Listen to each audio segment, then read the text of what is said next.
जलसा।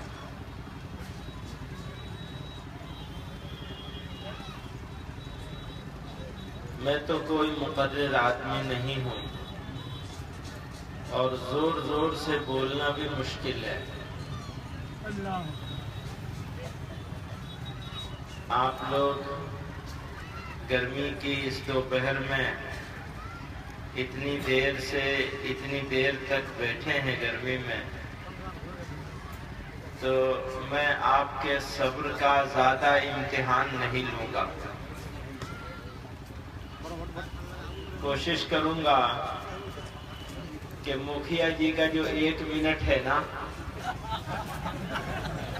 तो मैं मिनट तो बोलूंगा नहीं, इसलिए कि अगर मुखिया जी 1 मिनट बोले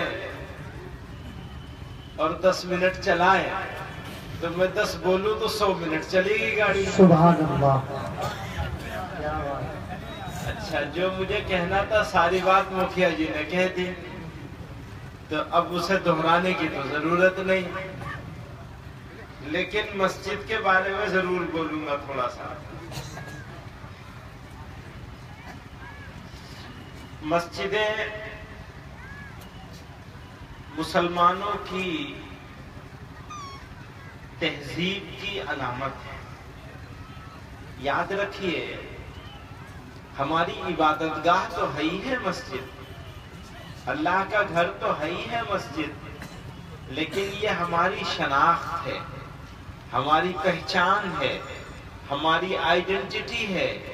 इसकी खामोश इमारत चीख चीख कर ये बताती है कि यहाँ वो कौम बसती है जो कौम अल्लाह के सामने अपने सर को झुकाती है। बेशक, सुभान अल्लाह। और फिर इस मस्जिद की तो तारीख भी बड़ी अजीब है। ये आम मस्जिदों से हटकर मस्जिद है। यकीन जानिए, अगर ये छप्पर और फूस की भी रहेगी तो इसकी मरकजियत को कोई खत्म नहीं कर सकता। सुभान अल्लाह। अब इसमें हिस्सा लेना है, जो हिस्सा ले उसका शुक्रिया, जो नहीं ले उसका भी शुक्रिया। क्यों? इसलिए कि लेगा वो जिसको अल्लाह ताला लेने की तौफीक देंगे। जिसको तौफीक नहीं होगी तो समझ लेना चाहिए कि अल्लाह ताला के इस घर के लिए उसके पैसे की जरूरत नहीं है। आप समझ रहे हैं मेरी बात? अल्लाह ताला जिसको कबूल करना चाहते हैं। हमारे हजरत के पास एक साहब आए, बड़े मियाँ, और रोने लगे, कहने लगे, हजरत मैं तहज्जुद की नमाज पढ़ता हूँ, जिक्र करता हूँ, फिर इतने पारे कुरान पढ़ता हूँ, 10,000 मरतबा दुरूद शरीफ पढ़ता हूँ, ये करता हूँ, बहुत सारा दिन भर का अपना अमल बताया, और फिर कहने लगे, हजरत बस डर ये लगता है कि मेरा ये अमल कबूल होगा या नहीं होगा। हजरत ने बड़ी अजीब बात कही। हजरत ने फरमाया, अगर कबूल नहीं करना होता तो तुझे तौफीक ही नहीं देती। तो इस मस्जिद में हिस्सा लेने की तौफीक उसी को मिलेगी जिसको अल्लाह ताला अपने दरबार में कबूलियत अता फरमाए। अब फैसला हमें और आपको करना है कि हम उसके मकबूल बंदों में शामिल होने की कोशिश करेंगे या बस बाहर ही हो जाएगा कि हाजिरी लगा दी बस काफी है फ्री फंड की। मेरे भाइयों बुजुर्गों, कौमी यकजहती की बात भी कर लूं थोड़ी सी। आप लोग बैठ जाए, अभी उसूल मत कीजिए, जिसको देना होगा जाने के टाइम में दे देंगे। आप लोग बैठिए, बयान सुने हजरत का। कौमी यकजहती की बात चल रही थी। हम लोग यहाँ इस मुल्क में रहते हैं और सरकार मोदी साहब की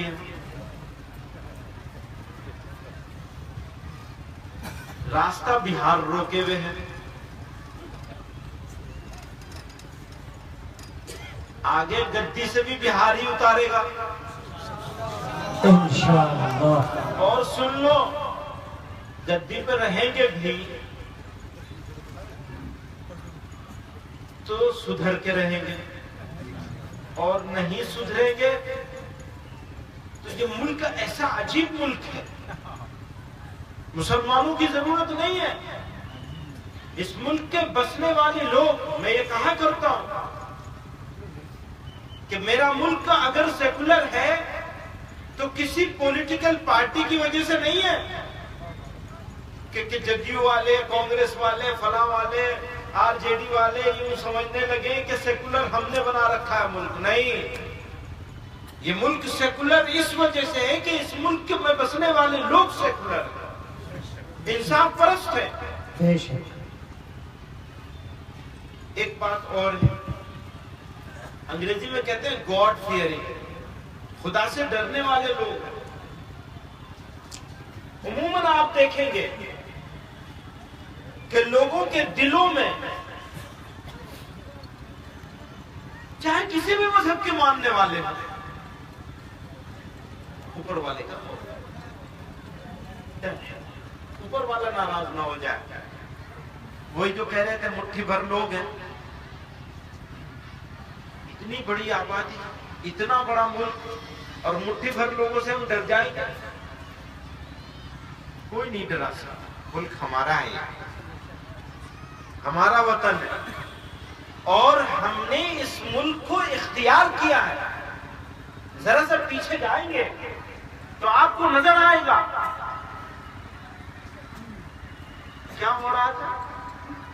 इस्लाम के नाम पर निजाम मुस्तफा कायम करने के लिए मुल्क बनाए जाने की डिमांड हो रही थी, और उस वक्त में हमारे बड़ों ने, हम सब लोगों के बड़ों ने यह फैसला किया कि नहीं, हम वहां नहीं जाएंगे, यहां रहेंगे।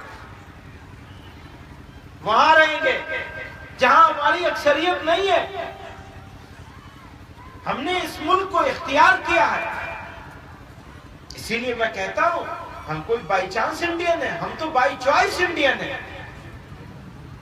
हम हिंदुस्तानी हैं, हमने हिंदुस्तान को चूज किया है, पसंद किया है अपने लिए। लेकिन एक बात जो मैं आप लोगों से शेयर करना चाहता हूं, कहना चाहता हूं, कि जब हम ये कहते हैं मुल्क हमारा है, तो दो बातें हो जाती हैं, एक हमारा हक और एक हमारी जिम्मेदारी। तो हक भी हमारा साबित होता है और जिम्मेदारी भी आयद होती है। अगर हम सिर्फ हक जताएंगे और जिम्मेदारी को पूरा नहीं करेंगे तो हम भी बेईमान हो जाएंगे। हमें ईमानदार होना है, हमें अपना हक भी जताना है, अपनी जिम्मेदारी भी निभानी है, अपने फर्ज को भी निभाना है और अपना हक भी लेना है। हमसे हमारा हक कोई छीन नहीं सकता। अगर बात होगी शरीयत की तो समझ लें, शरीयत को कोई हमसे छीन नहीं सकता। तुम कानून बनाओगे, हम कानून तोड़ेंगे। तुम कानून बनाओगे, हम कानून तोड़ेंगे, इंशाअल्लाह। बशर्ते कि हम मुसलमान हो। माफ करना, कड़वी बात भी कह दूं कड़वी बात। इनको शरीयत में मुदाखलत करने का इरादा करने की हिम्मत इसलिए हुई कि हमने अपने पैरों तले शरीयत इस्लामिया को रोंदा। जब मुसलमान अपनी औरतों के हक को अदा नहीं करेंगे, जब मुसलमान औरतों के साथ नाइंसाफी करेंगे, जब मुसलमान अपनी औरतों के साथ ज्यादती करेंगे और गैर शरई तरीके से, हराम तरीके से तलाकें देंगे, जहेज की लालच में नौजवान लड़के जहेज के मुतालबे करेंगे, हमारे हजरत रहमतुल्लाह अलैह फरमाया करते थे, डाकू हैं ये लोग, बेईमान और चोर हैं ये। मैं इससे और आगे की बात कहता हूं, इस्लाम के दुश्मन हैं ये लोग। अगर समाज को आपने नहीं बदला तो जमाना आपको अपने पैरों तले रोंद कर गुजर जाएगा। अगर आप मुकाबला करना चाहते हैं, अगर हम और आप मुकाबला करना चाहते हैं, तो सरकारों के बदलने से नहीं, अपने कैरेक्टर और अपने किरदार के बदलने से जमाना बदलेगा। हम अपने आप को बदल नहीं रहे, सरकार को बदल लेंगे। खूब, माशाअल्लाह, बहुत अच्छे। ख्वाब देखते रहो, बाजी से कुछ नहीं होता। जज्बाती तकरीर ये मौलवी साहब भी कर देंगे, मैं भी कर दूंगा। मेरे और आपसे कुछ नहीं होगा, हमारे से होगा। हमको अपने आप को बदलना होगा। औरतों के साथ बराबरी का, इंसाफ का मामला करना होगा। पैगंबर अलैहिस्सलाम का आखिरी खिताब था जो हज्जतुल वदा का, बार बार ये फरमा रहे थे, मुसलमानों अपनी औरतों का ध्यान रखना। मुसलमानों ने अपनी औरतों का ध्यान रखा है। वो बेचारी अपना घर छोड़ के आती है और आप उसके बाप की कमर तोड़ते हैं। इसके मुतालबे करते हैं, तिलक लिया जाता है। बताइए होता है या नहीं होता? शरीयत की हिफाजत कौन करेगा? कौन करेगा शरीयत की हिफाजत? जब ये तो उम्मा करेगी, मुस्लिम पर्सनल्लाह बोर्ड करेगा, कोई नहीं कर सकता। जब तक हम शरीयत की हिफाजत का फैसला नहीं करेंगे, आप नहीं करेंगे, आपको समाज को बदलना पड़ेगा। वक्त आ गया है मुसलमानों कि ये अहद कर लो कि हम शरीयत में किसी कीमत की मुदाखलत नहीं करेंगे। जब भी तो हम मोदी को कहेंगे कि हम शरीयत में मुदाखलत करने नहीं देंगे। अरे भैया हम खुद तो कर रहे हैं, उनसे कह रहे तुम्हें नहीं करने देंगे। बहुत खूब,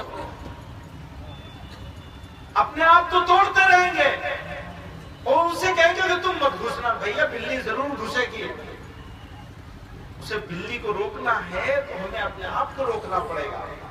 आमाल के, हुकूमतों के, मैं एक जुमला कहा करता हूँ, हुकूमतों के बदलने से हालात नहीं बदलेंगे, आमाल के बदलने से हालात बदलेंगे। हमें हालात को बदलना है मुसलमानों। मैं अपने भाइयों बहनों से कहना चाहता हूँ, औरतें भी बड़ी नाशुक्री हो गई और हर जमाने से रही। पैगंबर अलैहिस्सलाम जब तशरीफ ले गए थे तो जहन्नम में फरमाया औरतों को हमने ज्यादा देखा है। साहबा ने पूछा अल्लाह के रसूल, ये औरतें क्यों ज्यादा जहन्नम में थी? फरमाया बड़ी नाशुक्री है। तो मैं अपनी बहनों से, माओं से भी कहना चाहता हूं कि उनकी गोद पहला स्कूल और मदरसा है। हमारी अगली नस्ल उनकी गोद में पलनी है। अगर वो दीनदार होगी, अगर वो शरीफ होगी, अगर वो बर्दाश्त करने वाली होगी, अगर वो सब्र करने वाली होगी, तो उसकी गोद में ऐसी नस्ल पलेगी जो नस्ल हमारे लिए फख्र, काबिल फख्र होगी। मेरे भाइयों बुजुर्गों, वक्त बहुत हो चला, तकदीरें बहुत हो गई। अल्लाह ताला ने ये मुल्क, ये बस्ती, ये इलाका, ये सरजमीन हमको इनाम के तौर पे अता फरमाया।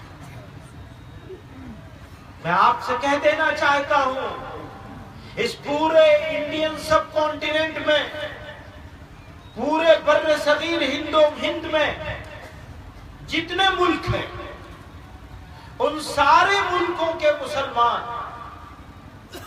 सब खराबियों के बावजूद भारत का मुसलमान उनसे अच्छे हाल में है। क्यों? मदरसे हमारे पास, तबलीग हमारे पास, जमीयत जमात हमारे पास। पूरी दुनिया में इस्लाम की सही अंदाज में अगर खिदमत कहीं से हो रही है और उसका सेंटर और मरकज अगर कोई है तो वो भारत है। मेरा मुल्क है, मेरा वतन है। मेरे भाई मेरे पास एक मेहमान आए थे बाहर से, गैर मुल्की मेहमान, कहने लगे बड़ा खूबसूरत मुल्क है, हमने जगह जगह देखा, हम तो अपने मुल्क में मुसलमान मुल्क है, क्या अपने मुल्क में मदरसा नहीं बना सकते सरकार की इजाजत? यहाँ तो हर जगह जगह जगह कहा कदर करो अपने मुल्क की, मुझसे कहा उसने। मैंने अपने दिल में कहा अल्हम्दुलिल्लाह हम तो बहुत कदर करते हैं, कोई करे न करे, हमें तो फख्र है अपने हिंदुस्तानी होने पर। और सुनिए, जब मैं किसी मुल्क से बाहर जाता हूं, जाना पड़ता है बार बार, और अगर 5 दिन भी कहीं बाहर रह लिया उसके बाद दिल नहीं लगता। हरमैन की बात छोड़ दीजिए, वहां तो आदमी अपना दिल छोड़ के आता है, लेकिन जहां के जानवर हमारे यहाँ के इंसानों से ज्यादा अच्छे हाल में है, ऐसे मुल्कों से वापस आता हूं, मुझे वहां के फूलों में वो खुशबू नहीं मिलती जो इस धरती की मिट्टी में मिलती है। कहीं से भी आओ, कैसे तरक्की याफ्ता आरामदेह सफर करके वापस आओ, जब मैं यहां उतरता हूं एयरपोर्ट पर, लंबी लंबी सांस लेता हूं, सीना चौड़ा हो जाता है। मेरा मुल्क, मेरा वतन, मेरा देश। भाई वो मुझसे कह रहा था, मैं अपने दिल में सोच रहा था, वो मुझसे कह रहा था कि इस मुल्क की कदर करो, अगर नाकदरी करोगे तो अल्लाह ताला तुमसे ये नेमत छीन लेगा। वो मुझसे कह रहा था, मुझे लगा कि बड़ी कांटे की बात है। एक बड़े मुस्लिम मुल्क का, मैं नाम नहीं लूंगा उसको, उस मुल्क का बसने वाला आदमी था, काबिल आदमी था, प्रोफेसर था यूनिवर्सिटी, और 4 लोग थे, अकेला नहीं था कहने वाला। ये जो कौमी यकजहती, कौमी इत्तेहाद और कौमी एकता की बात है, वो हिंदुस्तान का सरमाया है, असेट है।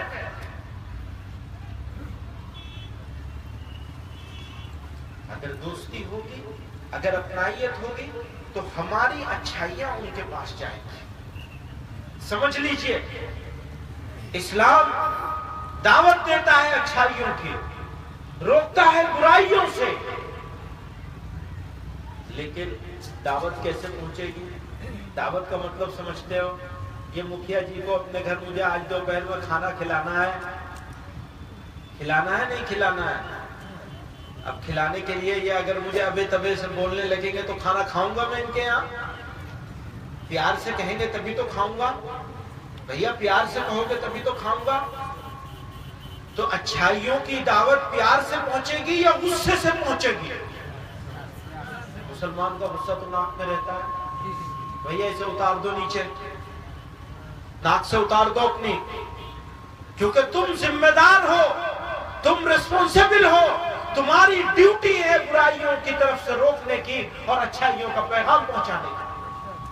अपनी ड्यूटी को अगर अदा नहीं करोगे तो अल्लाह ताला तुम्हारे ऊपर जालिमों को मुसल्लत कर देगा, और अगर ड्यूटी अदा करोगे तो इन जालिमों के दिल में तुम्हारी मोहब्बत डाल देगा परवरदिगार, ये तुम्हें चाहने लगेंगे। सिर्फ लहजा बदल लो, लहजा बदलना, स्टाइल चेंज करना।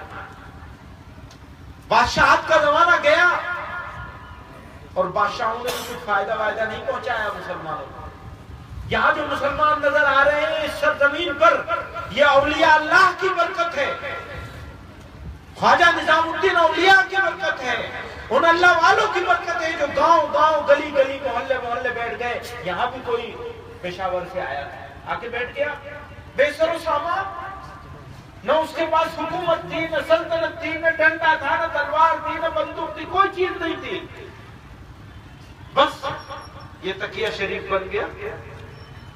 खुशकिस्मती है कि तुम्हारे पास ये मरकज मौजूद है, और इसमें जो हिस्सा लोगे तुम्हारी खुशनसीबी होगी, अल्लाह की मेहरबानी होगी, अल्लाह तुम्हें तौफीक देगा। तो ये औलिया अल्लाह के हाथ से आया है, जिन्होंने अपने इखलाक से, सुनिए, 1000 साल पहले जब यहां कोई मुसलमान बादशाह नहीं था, क्योंकि इल्जाम तो हमारे ऊपर यही है ना कि बादशाह लोग आए तो तलवारों से लोगों को इस्लाम मुसलमान बना लिया।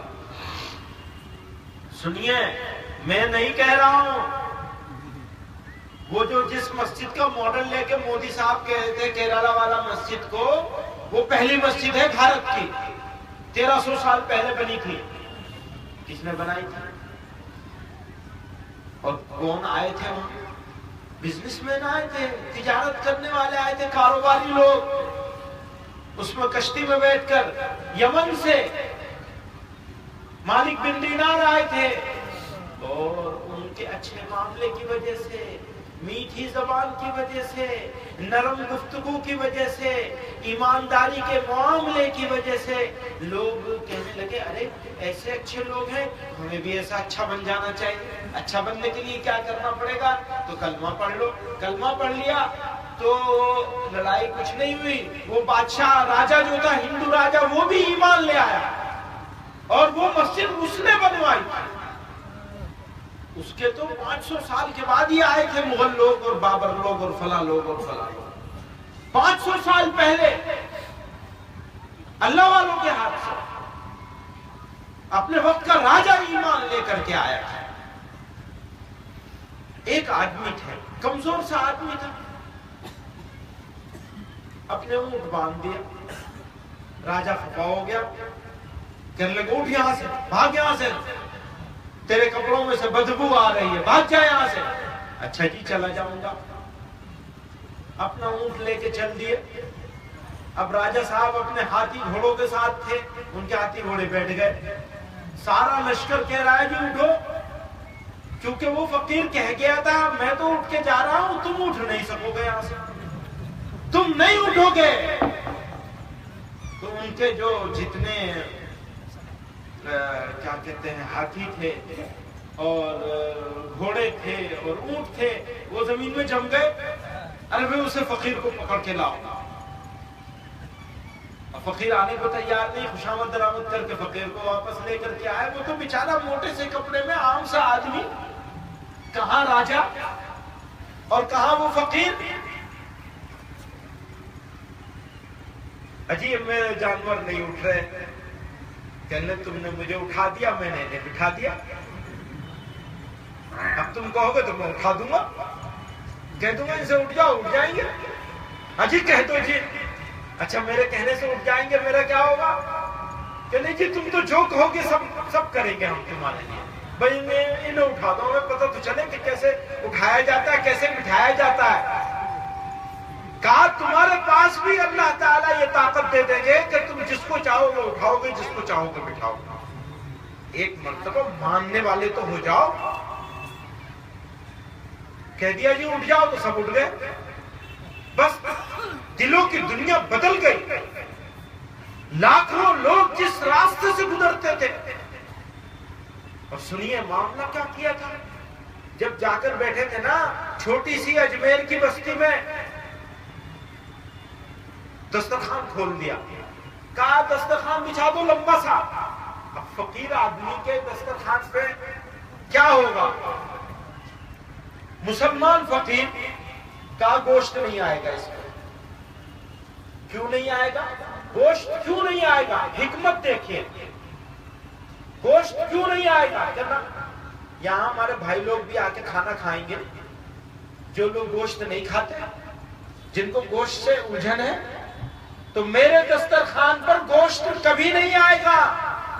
मेरा दस्तरखान सारे इंसानों के लिए है, क्योंकि मेरा परवरदिगार भी सारे इंसानों का रब है, मेरे रसूल भी सारे इंसानों के रब है। वो तो आलमीन है, रहमतुल लिल आलमीन है, वो रब्बुल आलमीन है। मेरा दस्तरखान सबके लिए है। हमारा दस्तरखान किसके लिए है? हमारे लिए है। बस अपना पेट भरते रहो, दूसरे की चिंता मत करो। वो दस्तरखान ऐसा था कि उसके ऊपर लोग आते थे, दाल रोटी खाते थे, और वो दाल रोटी जो थी वो पेट में जाती थी और दिल मुनव्वर हो जाता था। जिसने खा लिया वो उनका हो गया, बस अब नहीं बाहर जा सकता। क्या था? प्यार था, मोहब्बत थी, नरमी थी। अच्छा, तुम जैसे करना चाहो वैसे करो, अल्लाह को एक मान लो, बस इतनी सी बात है। अल्लाह को एक मान लो, आजाद छोड़ दिया। लाखों लोग ईमान ले गए। रवैये की वजह से, एटीट्यूड की वजह से। हमारा रवैया और एटीट्यूड क्या है? गौर किया कभी? लड़ाई का, झगड़े का आस्तीन चढ़ी है। वही जो मैं कह रहा था ना, नाक पे बैठा रहता है हमारा गुस्सा। मुखिया जी गुस्सा करें तो इनको हक है, सारे लोग ही मुखिया बनते हैं। हाँ, ये क्या बात हो गई? तो मेरे भाई नरम हो जाओ। पैगंबर अलैहिस्सलाम इतने नरम थे, वो आया कर्जा मांगने के लिए, हुजूर ने कर्जा ले रखा था, उससे आया गुस्से में और आपकी चादर मुबारक जो गर्दन में पड़ी थी उसको जोर से झटका दिया, तमाम निशान हो गए, सब खराश पड़ गई। हजरत उमर ने अपने तलवार के दस्ते पर अपना हाथ रख दिया। हजरत उमर तो जलाली आदमी थे कि अच्छा मैं इसका इलाज करता हूं। आका की तौहीन करी है, इसने तौहीन भी करी है, तकलीफ भी दी है। नहीं, जाओ इसको खजूरें दे दो। किसी और से कर्जा ले लिया तो खजूरें दे दे इसको, और ज्यादा करके दे दिया।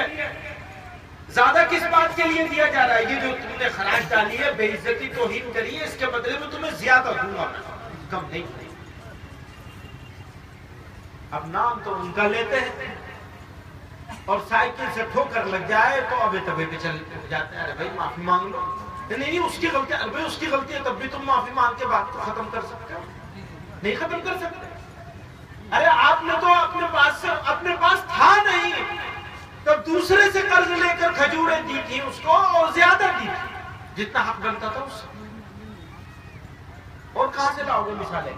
भैया अगर उनके जैसे नहीं बनने की कोशिश करोगे तो किसके जैसे बनने की कोशिश करोगे? मोदी साहब जैसे बनोगे? हाँ, वैसा बनना चाहते हो या वैसा बनना चाहते हो? भाई यही तो मिसाल होती है ना। किस रास्ते में जाओगे? अच्छे रास्ते में जाओगे, गलत रास्ते में जाओगे? जो सिखाया गया उसको छोड़ दिया। भाई अगर जरा सा बदल लोगे अपने आप को, मुहतरम हो जाओ, बाइज्जत हो जाओ, लोगों के दिलों में मोहब्बत पैदा हो जाएगी, लोगों का दिल जीत लोगे। और यकीन जानिए इस मुल्क के लोग अपना दिल लुटाने के लिए तैयार बैठे, अपनी जान आपके ऊपर लुटाने के लिए तैयार बैठे। ऐसा मौका नहीं मिलेगा दोबारा। आज भी इस मुल्क की मेजॉरिटी और अक्सरियत आपकी मोहब्बत, आपकी अपनाइयत के लिए तरस रही है। मेरा तजुर्बा है, इस्लाम के खिलाफ मैंने कोई काम नहीं किया, सिर्फ चंद बात में उन लोगों के हक की बोलता हूं, इस मुल्क के हक की बोलता हूं। तो मुझे जो रिएक्शन मिलता है उसको मैं बयान नहीं कर सकता, सख्त और कट्टर लोगों की तरफ से भी। और आप तो आम लोगों के बीच में रहते हैं। सिर्फ बदलाव की, अपने अंदर बदलाव की जरूरत है। कौमियत जैसे खुद ब खुद पैदा हो जाए, लोग आपके लिए जानते हैं। और ऐसी मिसालें मौजूद हैं, आज भी ऐसी मिसालें मौजूद हैं कि लोगों ने अपनी जानों का नजराना पेश किया मुसलमानों के लिए। तो मेरे भाई बुजुर्गों, तीन बातें कही हैं, तीन बातें ही इन्होंने बताई मुखिया जी ने। तो सब लोगों ने बहुत तारीफ कर दी मुखिया जी की, तो मैं उसी तारीफ को अपनी जगह रखते हुए तीन बातें कह रहा हूँ वापस। नंबर 1, मस्जिद की बात कर रहा हूँ कि आपके इलाके की शान तकिया शरीफ। अच्छा, वो इसका नाम है कट्ठा मठा, मैं कहता हूँ खट्टा मीठा, है ना? खट्टा मीठा पता नहीं चलेगा, खट्टा मीठा नाम मैंने खट्टा मीठा शरीफ। वो मेरे पास संतरे आए, कहाँ से? नागपुर से, भी बड़ा मीठे।